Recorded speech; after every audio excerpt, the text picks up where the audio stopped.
This is pi, but how did Archimedes calculate it? Here's a formula that is derived from Archimedes' method that approximates the value of pi. We can input any positive integer for n, and the result will give us an approximate value of pi. The higher the value we input for n, the closer we get to pi.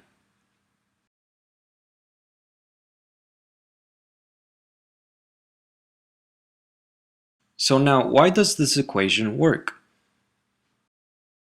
Around 200 BC, Archimedes devised a method for calculating pi by method of exhaustion. First, we create a circle with a radius of 1/2. Now remember that the circumference of a circle is equal to 2 pi r. So with a radius of 1/2, the circumference is equal to pi. Next, inside the circle, we inscribe a polygon, and we increase the number of sides repeatedly. What we can see is that every time we increase the number of sides of the polygon, the more it resembles the shape of the circle. Specifically, the perimeter of the polygon approximates the circumference of the circle. So let's derive a formula to calculate the perimeter of the inscribed polygon with an arbitrary number of sides. We know that the radius is 1/2, and we'll call the center of the polygon point A with points B and C as two vertices. Next, with line BC and point A, we construct line AD such that it is perpendicular to line BC. And incidentally, point D bisects line BC. So triangle ABD is a right triangle with sides A, B, and C, and an angle called theta. Line DC also has length A. Now, in order to find the perimeter of an equilateral polygon, we must find the length of one of its sides. Using trigonometry, we know that sine of theta is equal to the opposite side over hypotenuse.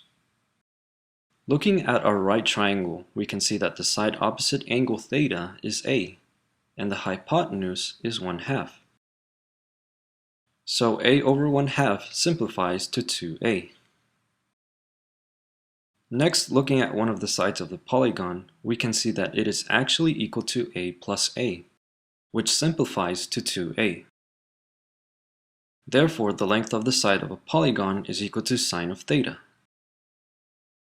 The perimeter of an equilateral polygon is defined by the number of sides times the length of a side. We will simplify by replacing the number of sides with n so that the perimeter is equal to n times side. But we know that side is equal to sine of theta. Therefore, the perimeter is equal to n times sine of theta. Finally, we must find what angle theta is equal to. If we connect all the vertices of the polygon to the center, we can see that each individual angle is equal to 360 degrees divided by the number of sides of the polygon. And theta is just equal to 1/2 of one of those angles. So theta is equal to 180 degrees over n. Therefore, the perimeter of the polygon is equal to n times sine of 180 degrees over n. So looking back at our circle with a circumference equal to pi, we can understand why increasing the value of n approximates the value of pi, because the perimeter of the inscribed polygon with more sides approximates the circumference of the circle. Diameter to equal 1 unit, then measuring the circumference will give us pi.